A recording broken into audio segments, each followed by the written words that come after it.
Happy holidays! I'm Kay Angrum, and you are watching a very special edition of Listen Up. I'm taking you on a stroll with me from uptown to midtown. And get excited because we are showing you some of our favorite holiday sights ahead of tonight's big Rockefeller Center Christmas tree lighting. Now first, let's catch you up on this year's tree. This part might feel a bit evergreen to some of our biggest tree fans. This year's tree is another Norway spruce, but for the first time ever, it's coming all the way from Maryland. Rockefeller Center's head gardener actually spotted the spruce while driving in the area earlier in the year, and the family that owned it wasn't all that excited about giving it up. We were reluctant at first. But it is hard to say no to having your backyard tree becoming the world's most famous Christmas tree, right? They eventually came around to the idea and are now pumped to see the tree become one of the city's biggest stars this holiday season. That's all we can hope for, is that it stands as proud and as beautiful here as it did in our backyard in Maryland. Now, y'all, I'm sure you are probably thinking that the only Christmas tree folks are going to be talking about this holiday season is the Rock Center tree. And you'd be right. Almost. No, it is not the only tree that has come up from Maryland to spread some holiday cheer in the streets of NYC. In fact, you might have even seen one on the subway. You might have seen this guy pop up in your feeds the last few holiday seasons. Well, his name is Mr. Christmas Tree, and he's part tree, part man, and 100% fun. I caught up with Tommy, who works as a stagehand in DC and travels all the way to NYC every year to spread some holiday cheer. Check it out.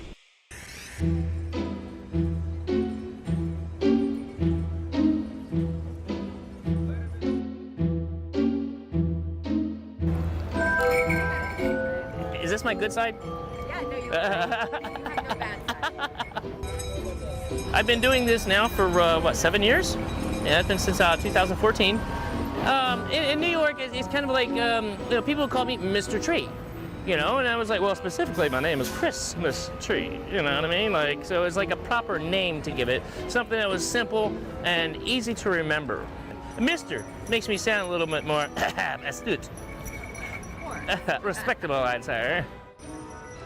I got all the bells and whistles. I got the whistles right here. So we do. Whoa! I got bells. So I got bells and whistles. And let's see. I got lights. I got power packs. I got refreshments up underneath here. I got a cappuccino machine.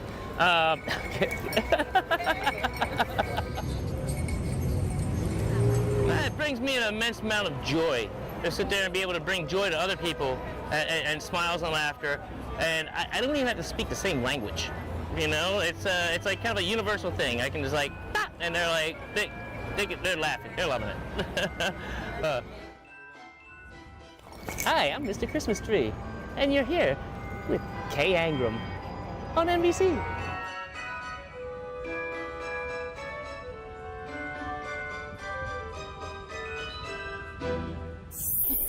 Thanks, Tommy. He did tell me that one of his biggest dreams is to end up on a late night show.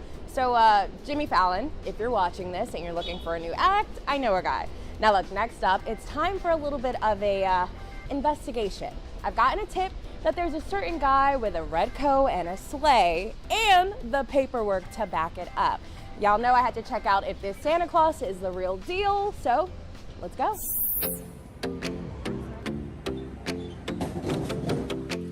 Look who's here! Wow! Why don't you come in and let me show you around a bit?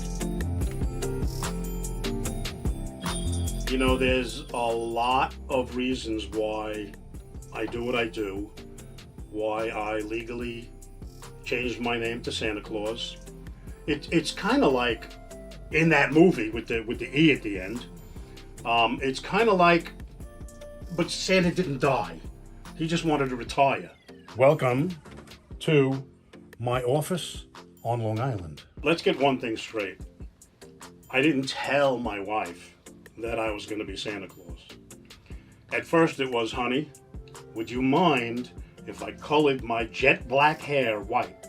A little while after that, I'm having trouble on visits. Oh, the fake Santa Claus is here. What can I do to prove to them so I don't ruin the magic? I know I'll change my name legally. And I went to my wife and I said, is it okay if I change my name to Santa Claus? She said, as long as I don't have to change my name to Claus, you can do whatever you want. There was one time I was driving on the LIE, and this guy comes up the entrance ramp and just right in front of me, and the traffic is not going anywhere. He slams on his brakes. I swerve, and I just catch his passenger quarter panel. We pull over. He calls the police. The police come.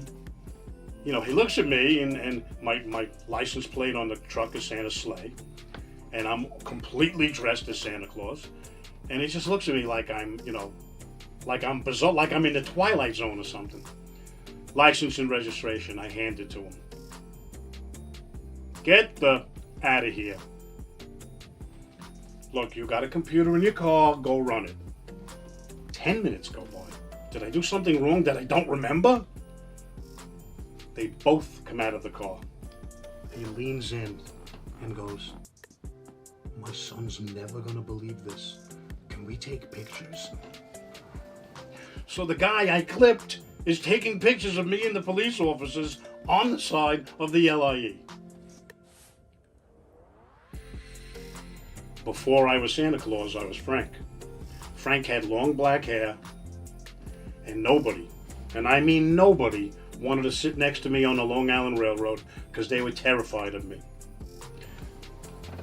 As soon as I colored my hair, I had people asking to sit on my lap on the way to work. All they did was change my hair color, and it changed the perception of me to complete and total strangers. Now, the way I look, I've walked across streets and had teenagers come running up to me and ask if they can hug me. Don't judge a book by its cover. The other reason why I don't wear the bells all the time is I'd end up waking everybody up. All right, so next up, I want to put you on to some of the neighborhood sites to see this holiday season. Like here in Harlem, we've got our holiday lights here on 125th Street. And in Greenpoint, where my producer Darren lives, there's some pretty dope lights that feature the D-Train symbol. See, that's one of the great things about the city. Every neighborhood has its own tradition. And digital producer Linda Gaudino has one tradition that spans from Manhattan to Queens.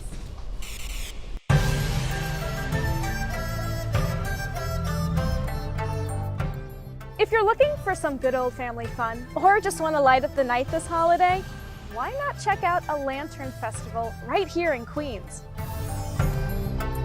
From magical sculptures to dazzling lights, here's a peek at this year's Winter Lantern Festival.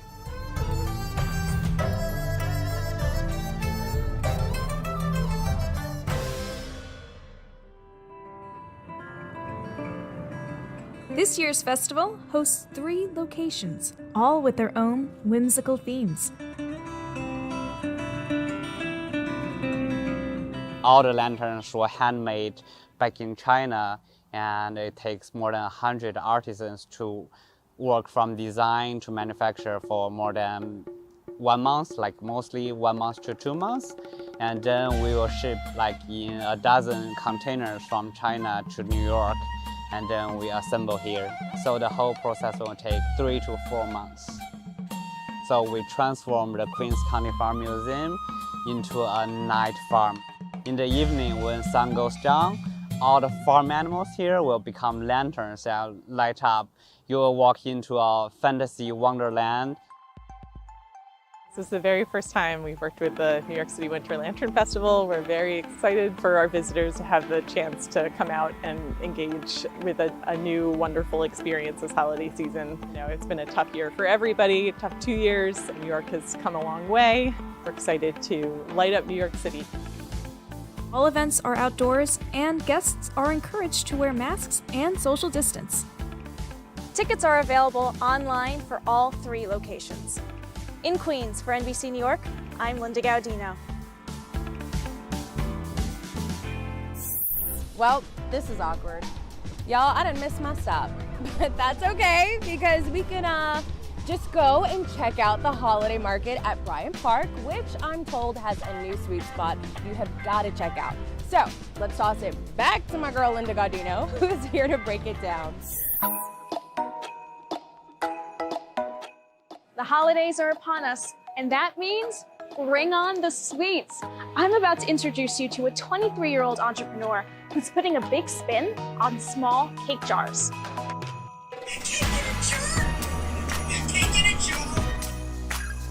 Hey Andy, how are you doing? I'm good. How are you? Good. I just want to say right off the bat, your cake jars look amazing. Thank you so much. Tell me how this all got started.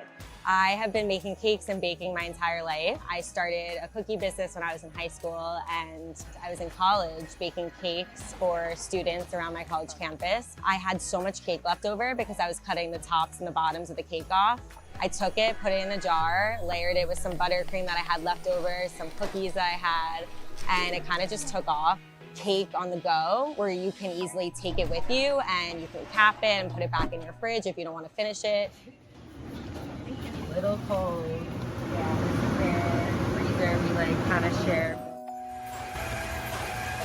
I started it in January of 2020. The pandemic hadn't hit yet, so I just started trying out the idea, testing it, and it gave me a lot of time to think about what I wanted to do and see if this idea was viable. Thank you so much. I just started writing a list of flavors and coming up with all the different ideas that now have become Andy's Eats. So all the big jars are $8, and then we do a mini pack. You could pick 5 of any type for $24. Tell me about some of the struggles of opening a business during the pandemic. It was really tough. In the beginning, I was kind of just baking at home, and then I moved to the city. That's when things started to pick up. I moved into a shared kitchen space, finding people to help me bake them, to help sell the jars. That's been my biggest struggle, the lack of workers in the industry right now. It's been really hard. So we have so many different flavors for our chocolate lovers, the triple chocolate, and then our top seller is the Funfetti. I am putting simple syrup in the jar. It really keeps it from drying out the cake.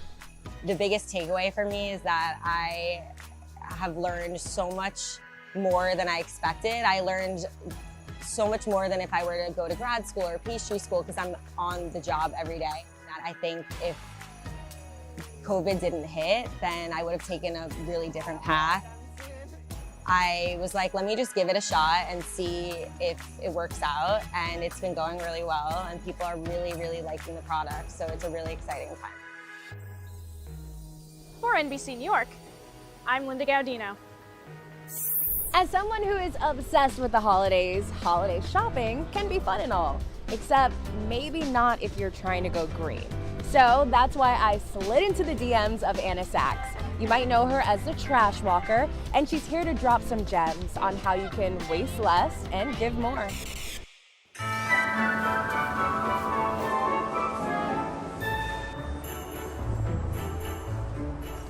My name is Anna Sachs, and on social media I go by the Trash Walker, where I post about all things waste. I'm a lifelong Upper West Sider, born and raised in New York City. After college I worked at an investment bank for a period, and then went on a regenerative farm, did a fellowship there, and came back to the city and started working in waste. A trash walk is just like, I couldn't think of a better term, honestly, and it was just the most straightforward thing to me. It's like I go through the trash while I'm walking, or I go on a walk deliberately so that I can go through the trash. Excess merchandise for Christmas or other holidays is typically tossed like 2 weeks after the end of the holiday. And so I have found over, I think it was maybe $15,000 worth of wrapping paper, cards, sometimes stuffed animals related to Christmas. And that's also something to be aware of, that the holidays generate a lot of waste, not only on behalf of like individuals, but on a larger scale of retailers and corporations. Go on a trash walk if you're comfortable with that. I bring puncture-proof gloves and a cart and reusable bags. So another thing you could do is host a swap with your friends and family, and then also shopping secondhand, so thrifting or shopping on eBay or ThreadUp or Poshmark, The Real Real. There's so many different sites now. One thing to note is that anything you return most likely will then go to a landfill or an incinerator. It won't be restocked onto the shelves. I would say overall just buy less, and if you buy things, try to avoid single-use disposable items. So that could be a single-use disposable tablecloth or dishes or decorations. I think try to think about really invest in items that you're going to want for years to come. And just like that, we are finally here at 30 Rock, where the tree is just about ready for her close-up. Doesn't homegirl look good? In just a few minutes, she'll be ready for her close-up right on WNBC. It starts with David Ushery, Natalie Pasquarella, and Access Hollywood's Mario Lopez. Then at 8, the Today Show squad takes over to light up this year's tree. But before you go, I want to take you behind the scenes where they put the entire show together. So let's take the elevator up to the control room where all the Christmas magic happens. Let's go.